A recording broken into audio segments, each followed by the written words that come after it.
medir el tema de la pulsioximetría y que hay también, me refiero a varias formas porque hay diferentes ubicaciones, hay diferentes dispositivos, incluso como ustedes pueden ver acá abajo de la imagen hay un brazalete que se usa más en unidades pediátricas, se coloca alrededor del dorso del pie para poder medir saturación en manitos que pues obviamente son muy pequeñitos para poder acceder a un pulsioxímetro, ¿no?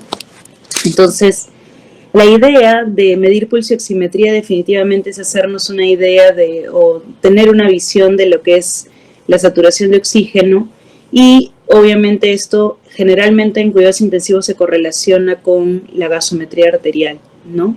Pero por temas de, digamos, no estar pinchando al paciente a cada rato, obviamente no podemos estar tomando gasometrías a cada rato, por más que tengan probablemente una línea arterial, porque también significa extracción de sangre del paciente, la pulsioximetría que mide la saturación de oxígeno de forma continua nos permite tener una idea de si el ventilador, por ejemplo, le está proporcionando el oxígeno necesario al paciente y si el tratamiento de todas maneras como ventilación mecánica o con algún dispositivo como de alto flujo o dispositivos de bajo flujo están alcanzando los objetivos con los pacientes, ¿no? Ahora, obviamente esto, cuando nosotros hablamos de oxigenación propiamente, como les menciono, ¿no? Es mejor dosarlo directamente de los gases arteriales, porque hay factores que pueden modificar una saturación periférica. No solamente los que les mencionaba ayer, como los factores mecánicos, ¿no? Sino también problemas como anemias, problemas como asociados a enfermedades relacionadas directamente con la hemoglobina. Y entonces es mejor tener una visión mucho más directa de la gasometría arterial. Sin embargo, hay como equivalencias, ¿no? Una saturación de oxígeno puede ser un número equivalente a lo que podríamos observar o esperar en una gasometría. Y precisamente les damos estos cuadros para entender que, por ejemplo, lo básico que deben recordar de este cuadro es que una saturación de oxígeno de 90% ya me está hablando de una hipoxemia.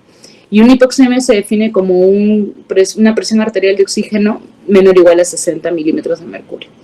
Entonces, tengan muy en cuenta eso, ¿no? Porque ya cuando estamos con pacientes que saturan 90 o menos de 90, tenemos que darle un soporte oxigenatorio que nos permita alcanzar el objetivo que nos tracemos con ese paciente. Y muchas veces los soportes de bajo flujo no logran compensar esto, porque tenemos una oxigenación o una fracción de oxígeno mucho menor que con dispositivos de alto flujo, ¿no? Muy bien. También hay que tener en cuenta, por ejemplo, lo que les decía sobre los objetivos, ¿no? Muchas veces ustedes ven estos números, estas numeraciones, pero yo siempre les aconsejo que individualicen la terapia, ¿no? No es lo mismo los objetivos trazados de saturación de un paciente sin enfermedad pulmonar o un paciente con enfermedad pulmonar obstructiva crónica o un paciente con enfermedad pulmonar intersticial difusa o fibrosis pulmonar. Entonces, eso también es importante, ¿no? Si bien es cierto, estos son parámetros que nos ayudan a entender de forma general que puede el paciente estar teniendo una hipoxemia, una insuficiencia respiratoria, clasificarla y así. También hay que entender que podrían haber pacientes con fibrosis pulmonar que no necesitan saturar más del 90% a veces, el EPOC tampoco más del 92%, porque su organismo a lo largo de la enfermedad ha ido generando mecanismos de compensación. Y entonces ellos, por ejemplo, tienen objetivos totalmente diferentes, ¿no? Salen de esta norma. Aquí las limitaciones y las causas de error de por qué una saturación de oxígeno periférica se leería de forma alterada, ¿no? Les decía la anemia severa, contrastes intravenosos, interferencias con otros aparatos eléctricos o una mala perfusión periférica, que es bastante común en las unidades de cuidados intensivos. Les decía yo que normalmente nosotros vivimos en una unidad fría, ¿no? Cuya temperatura va entre los 16 y 18 grados para que las máquinas que allí habitan puedan conservar su funcionamiento adecuado, ¿no? Y entonces nosotros, así como los pacientes, solemos estar un poco más fríos de lo normal, hay que abrigarnos y así, pero a veces nos obliga también la enfermedad a tener destapadas las extremidades para poder observar a los pacientes, para poder estar monitoreando algunos parámetros, ¿no?, clínicos. Y entonces esto podría también llevar a una disminución de la captación de la saturación periférica, ¿sí? Muy bien. Hay múltiples formas en las que ustedes van a ver que se coloca un saturómetro, pero la más fidedigna siempre es en los miembros superiores, en los deditos del miembro superior. De todas maneras, por una ubicación anatómica mucho más cercana al punto digamos, de difusión, o al punto más cercano a la bomba cardíaca, ¿ya? Digamos, de donde nace toda perfusión, que es de nuestra bomba cardíaca. Y entonces los lugares como la oreja, los lugares como el dedo del pie, que suelen ser puntos en los que el personal trata de poner el pulsoxímetro, no son fidedignos, ¿no? No son fidedignos no solamente porque no se adecúan a la forma del pulsoxímetro, sino porque no tienen una perfusión totalmente adecuada. Muchas veces van a ver ustedes pacientes que tienen un diferencial de temperatura entre los miembros superiores y miembros inferiores. A veces los piecitos suelen estar más fríos, ¿no? Y entonces se prefiere que la forma del saturómetro en una unidad de cuidados intensivos se adapte mejor a un miembro superior, como la mano, como los dedos de la mano, ¿no? En la oreja imposible, ahí no hay ninguna adaptación de la forma, entonces ese valor es totalmente falso, ¿ok? Otro de los parámetros que nosotros medimos de forma continua es el electrocardiograma, ¿no? El electrocardiograma aquí más bien tiene una ubicación diferente, o sea, la forma de colocar los electrodos es como ustedes la ven en la imagen. Se colocan 5 electrodos, a veces se colocan solo 3 electrodos, siempre uno ventral y, digamos, los dos laterales que más o menos imitan el triángulo de Itobe, ¿no?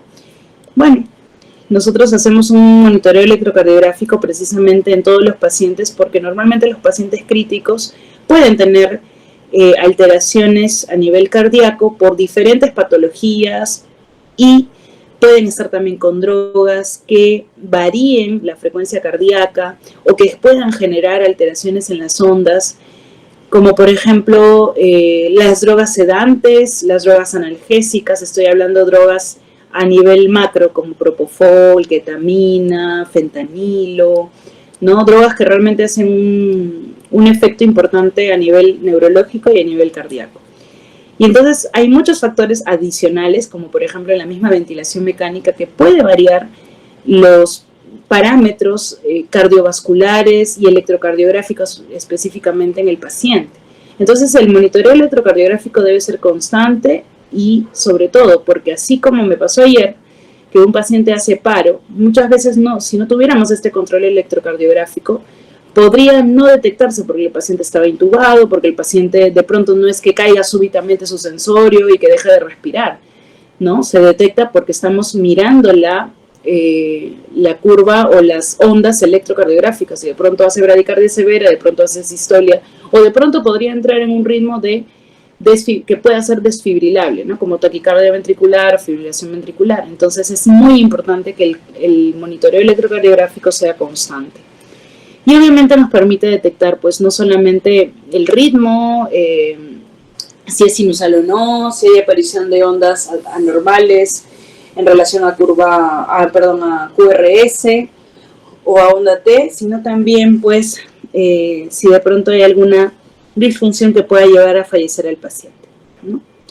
Bueno, aquí mucho de lo que ustedes han visto, ¿no? Torsada de Pons, por ejemplo, es una de las taquicardias ventriculares, ¿no? Que se presentan, tal vez aquí dice poco frecuente, pero ya en un contexto de UCI, esto se puede ver con más frecuencia que en una hospitalización definitivamente, y obviamente amerita que el paciente que está en riesgo de hacer una torsada de Pons tenga que ser monitoreado de todas maneras, ¿no? El otro parámetro que nosotros medimos en cuidados intensivos es la capnografía, ¿no? La capnografía, les decía yo, que es la medición no invasiva, ¿ok? Porque este dispositivo que ustedes ven aquí,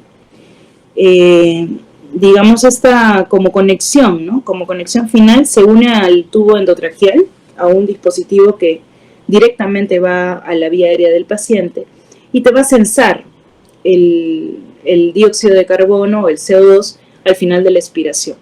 Lo cual no significa que sea el valor real de la presión arterial de CO2 que vemos en la gasometría arterial. Pero sí es un valor muy cercano y muy, digamos, es un valor indirecto de esta, digamos, de este CO2. Lo cual es muy práctico, porque cuando un paciente está en ventilación mecánica, nosotros nos trazamos objetivos también con estos pacientes, ¿no? Deben mantener cierto valor de CO2 de acuerdo a la patología. Y de acuerdo a lo que nosotros vemos en el CO2 expirado, o sea, en el ETCO2, nosotros podemos ir modificando nuestros parámetros ventilatorios y entender qué puede estar pasando con el paciente. Incluso la desaparición de la onda de capnografía nos indica también que el paciente está entrando en parada cardíaca. Y entonces es muy importante, también, ¿no? Me falta mencionar que, por ejemplo, la desaparición de la onda de capnografía nos indica además que podría haberse, el paciente podría haberse salido, digamos, desplazado el tubo endotraqueal de la vía aérea. Y entonces estamos ante un paciente que requiere una reintubación inmediata, ¿no?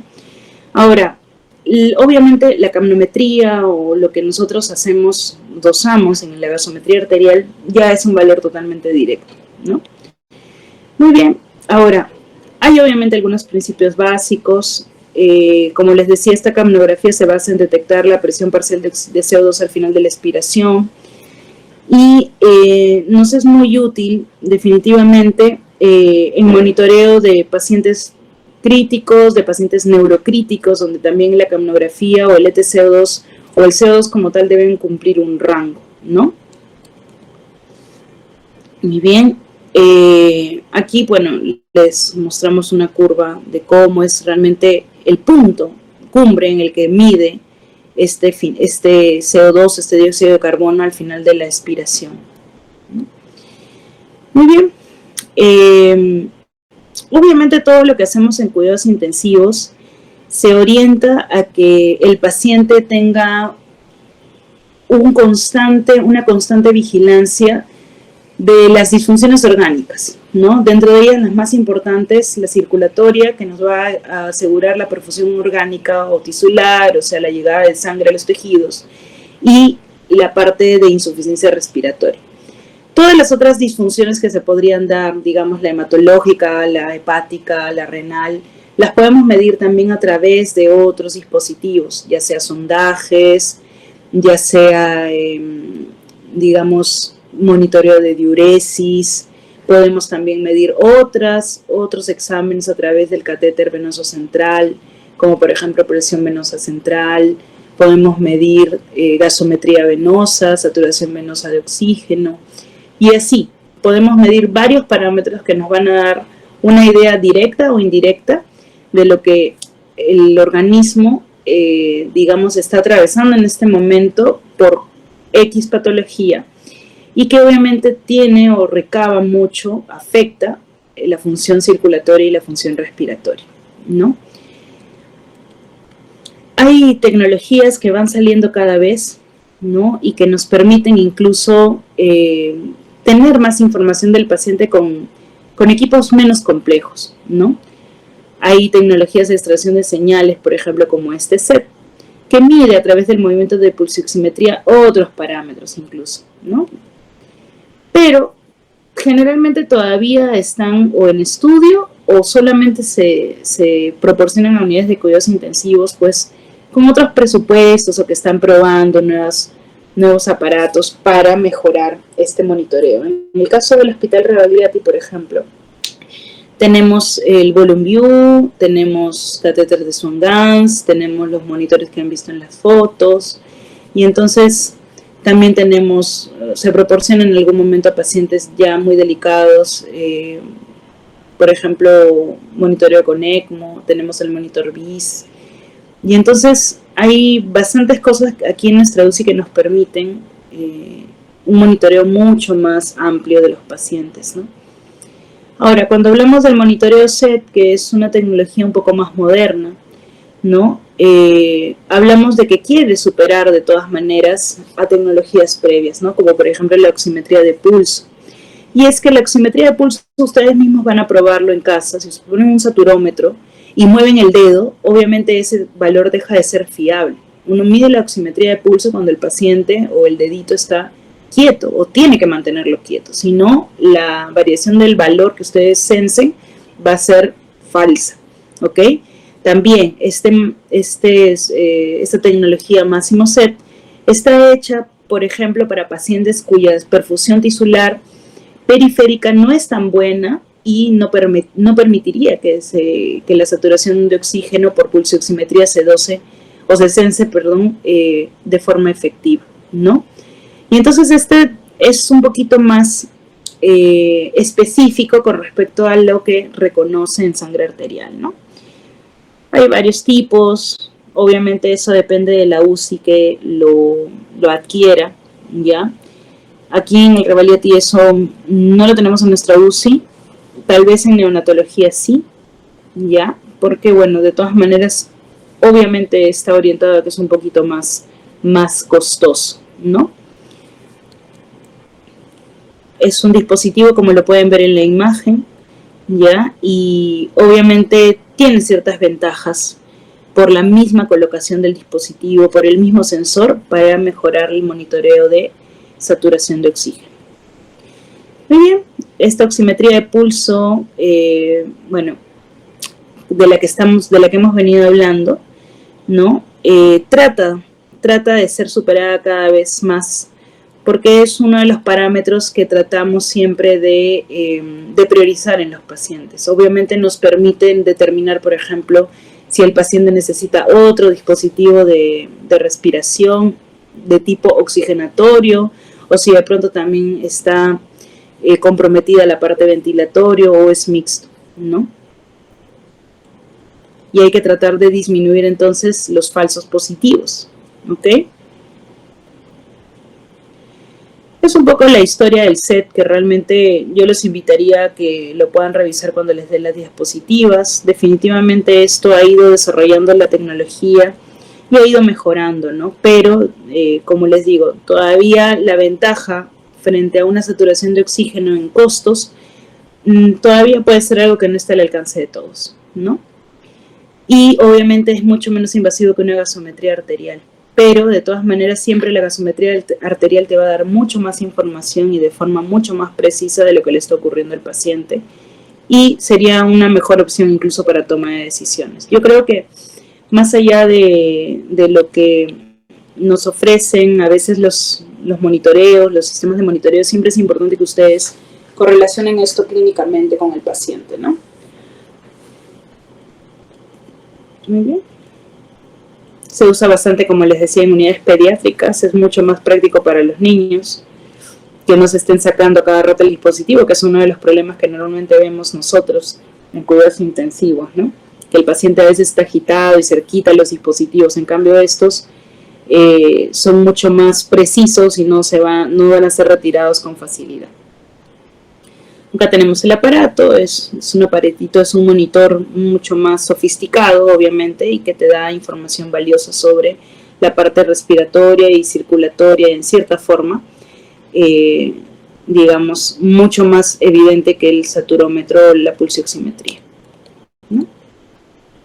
Miren, aquí la captación también es a través de luz, pero hay dos sensores. Muy bien.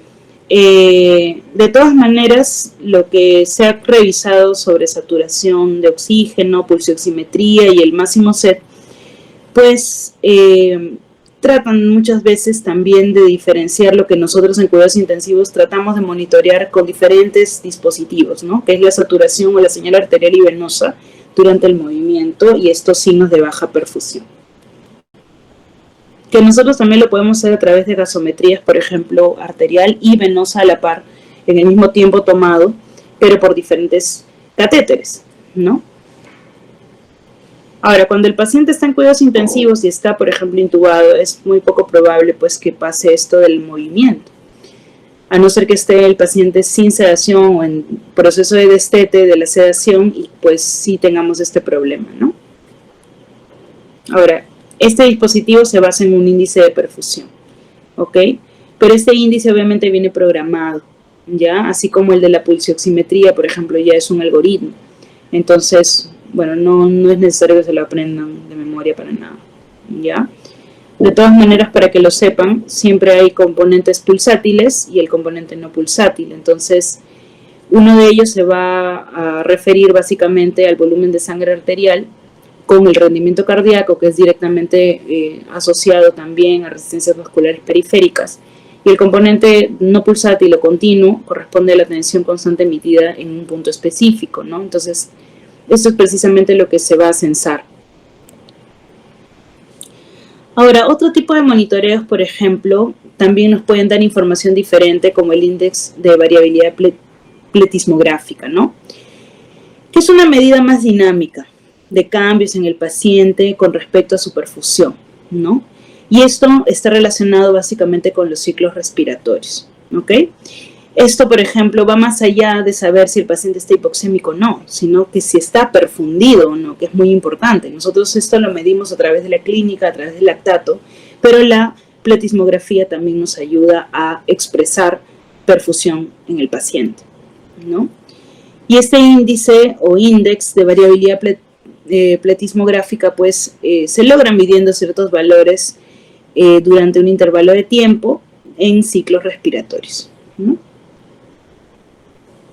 Tenemos acá, por ejemplo, dispositivos que te censan y que te permiten valorar el índice con la fórmula o el algoritmo también programado en la máquina, ¿no? Eso es un dato adicional, digamos. O sea, cuanto más datos te dé un monitor, definitivamente te pueden ser de más ayuda.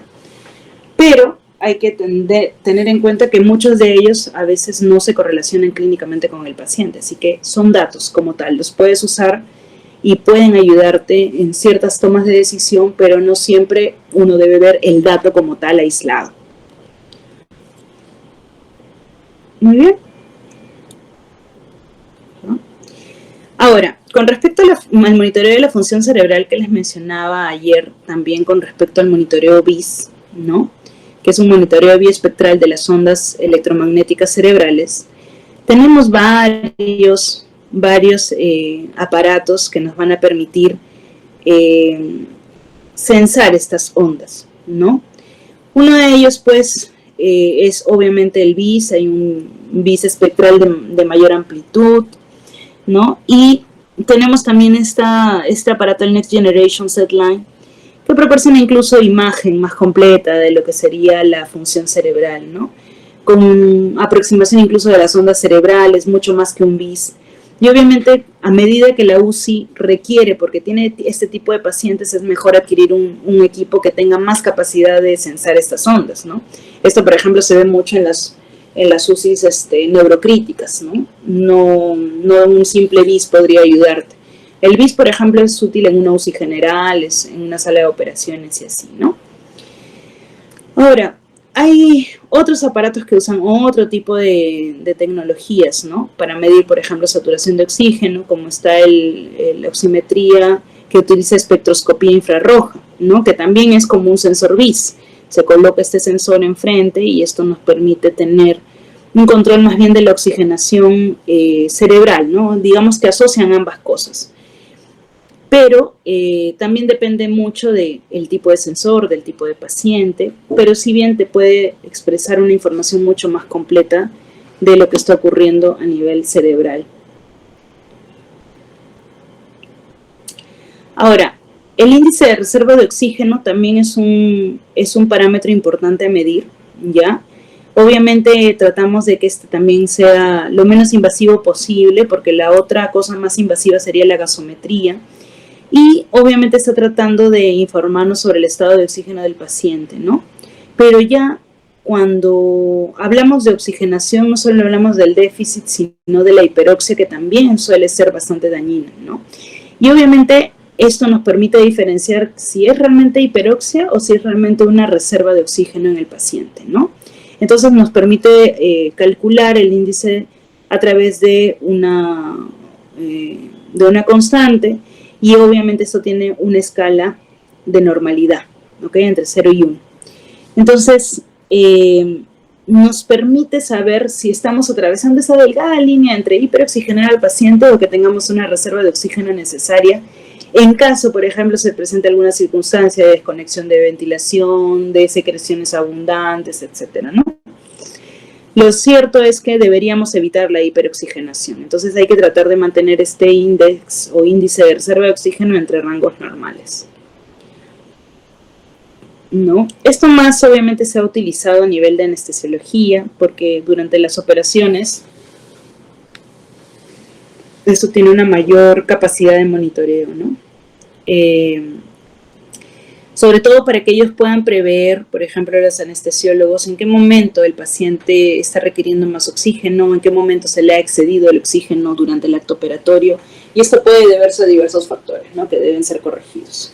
Sobre todo a los circulatorios, que normalmente son los más afectados durante una operación, ¿no? Acá vemos diferentes marcas, bueno, diferentes formas, ¿no?, del dispositivo como tal, con las ventajas que les hemos mencionado hace un rato, ¿no?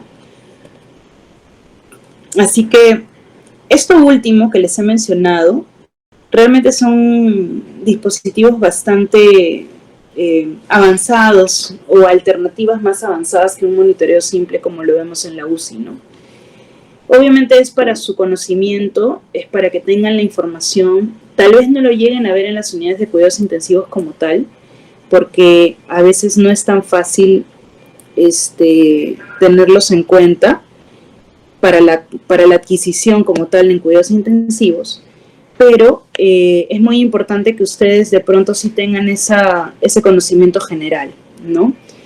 Cada vez que ustedes roten en un hospital, traten de ver con qué dispositivos cuenta el hospital. Muy diferente va a ser que vayan a un hospital de salud y que puedan comparar la cantidad de monitoreos que puede tener con respecto a un hospital de MINSA o incluso en una clínica, ¿no? Y la disposición de estos. Entonces, por ejemplo, acá en el Revalidati muchas veces no tenemos sensores BIS para nuestros pacientes sedados. ¿Qué nos queda? Monitorear pupilas, monitorear Glasgow, monitorear el ventilador para saber si realmente el paciente está o no consciente. Entonces, ninguno de esos aparatos, o sea, lo que les quiero decir que con ninguno de estos monitores yo puedo si yo no los tengo, no puedo dejar de valorar en el paciente lo que me monitorizaría o lo que me sensaría el monitor como tal, ¿no? Siempre hay una correlación clínica y monitoreal. Entonces, van a haber lugares donde van a encontrar, por ejemplo, sensores mucho más sofisticados, ¿no? Yo cuando trabajaba en provincia, por ejemplo, tenía solo un monitor y tenía un cardio-Q.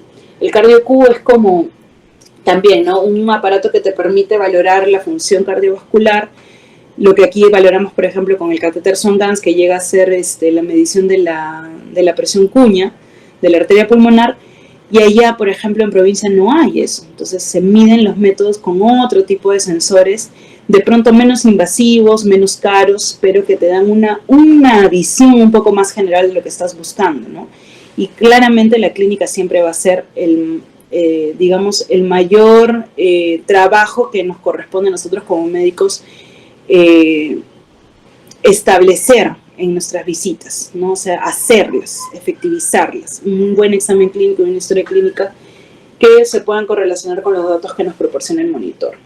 Y si se van al extranjero van a ver que esto totalmente, pues, supera, ¿no?, al país. Entonces, incluso el personal está mucho más familiarizado, el personal ya, no necesariamente el médico, tiene por qué valorar los parámetros que se están censando en los monitores. Muchas veces ya enfermería o técnicos también saben leer ese tipo de sensores. Y entonces, como les digo, ¿no?, la diferencia en que haya o no un monitor no siempre te va a hacer tomar decisiones médicas, pero el médico sí puede correlacionarlo con los hallazgos clínicos. Entonces, eso le va a permitir tomar mejores decisiones. ¿Alguna pregunta? Me parece que no, doctora. Pareciera que no. Ya, chicos. Muy bien, muchas gracias por esta nueva oportunidad de dictar esta clase. Perdón, mi garganta. Y nada, nos estamos viendo pronto, ¿sí? Para la próxima clase teórica. Gracias.